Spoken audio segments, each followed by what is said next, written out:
Xoş gördük dostlar. Bugünkü dərsimizdə biz deməli strukturlardan danışacağıq. Bu dərs biraz qısa olacaq. Növbəti dərsdə, yəni sabahki dərsdə daha ətraflı danışacağıq strukturlardan. Ümumiyyətlə strukturlar nədir bizdə dostlar? Biz səhv etmirəmsə bu barədə danışmışdım sizlə. Yəni fərqli tipli, yəni data type olan dəyişənlərin bir obyekt içində birləşməsidir. Məsəl üçün bunu biraz proqramçılar daha yaxşı bilər və yazım notepadda. Məsəl üçün mən C proqramçı olduğundan mənə də daha aydın başa düşülür bu. Kim heç vaxt yazmayıbsa proqram biraz çətin ola bilər, amma yerində belə təsəvvür edin ki, siz məsəl üçün maşın götürürsünüz. Maşın düzdür, funksional obyektdir, amma bir şey nəzərə alın ki, məsəl strukturlarda funksiyalar yoxdur. Onlar sadəcə obyektin xüsusiyyətlərini sizə izah edə bilirlər. Yəni, ağdır, qaradır, məsəl üçün sürəti nə qədərdir, sürətini göstərə bilirlər. Belə yazım sizə stdio.h. Bunu sadəcə proqramçılar biləcək, yazmaya da bilərəm, sadəcə yazmaq istəyirəm ki, biləsiniz ki, bu strukturlar başqa dillərdə də istifadə olunur. Valve yazaq, bağlayaq. Və burada Valve'ın biz Valve'ın eyni şey əslində Semantic Manager'da yazıyıq. Bizdə Valve'ın xüsusiyyətləri nələrdir? Məsəl üçün, Valve bizə nə qaytara bilər? Valve bizə qaytara bilər bool close. Bunu state'ini qaytara bilər. Close. Və məsəl üçün, bool open. Int də istifadə edə bilərsiniz burada və məsəl üçün qaytara bizə position. Int də götürək, float da götürə bilər, double da götürə bilər. Belə double float olsun. Float position. Və biz sonradan artıq bizim əsas proqramımıza gələndə eyni təsəvvür edin ki, bu PLC-də gedən əsas proqramda OV1-dir.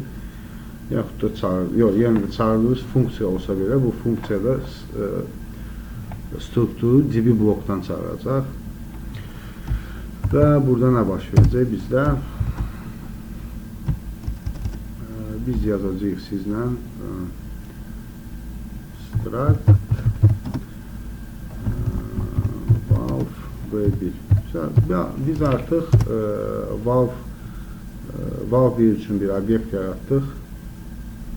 Kopyasını verdiğim instansını yaratdıq və bu valve aid istənilən bir xüsusiyyətini istifadə edə bilər. Məsələn, open verə bilərik, bool yazmışsa true verə bilərik, false verə bilərik, yaxud da int yazsaq 1 verə bilərik, yaxud da 0 verə bilərik. Float üçün də, məsəl üçün, float üçün position yazsaq, position bərabərdir bizdə nəyə?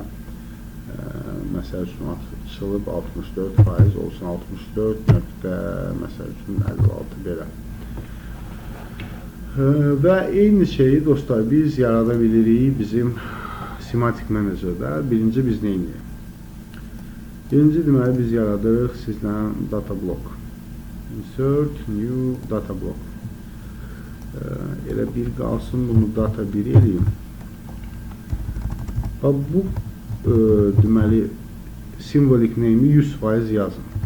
Yazmasaz nə baş verəcək? İndi sizə göstərəcəm. Ok düyməsini basaq. Do you want to overwrite? Yes. Və gəlin bir dənə də data block yaradaq. Və burada heç nə yazmayaq. Ok düyməsini basaq.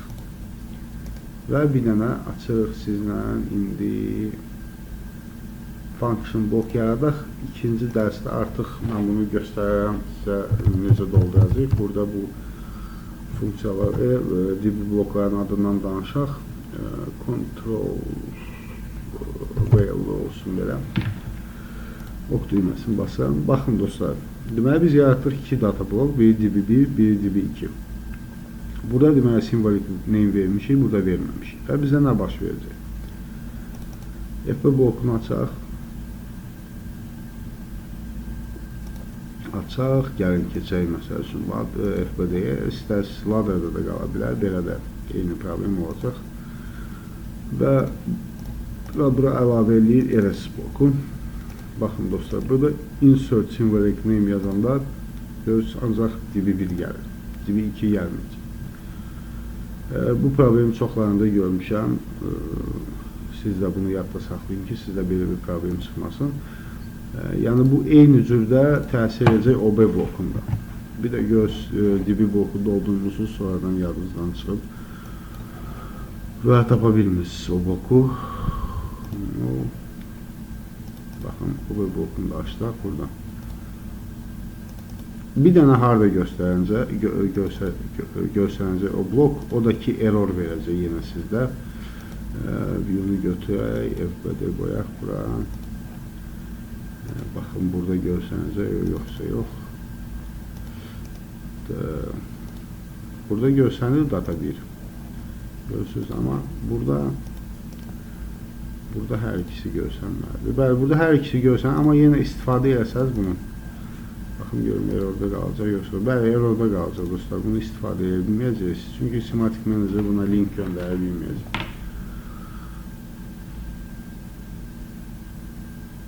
Və belə dostlar, bunu yadda saxlayın. Növbəti dərsdə biz artıq sizlə strukturu dolduracağıq və onu istifadə edəcəyik bir yerdə. Tamam, bunu pozun və save edeyim.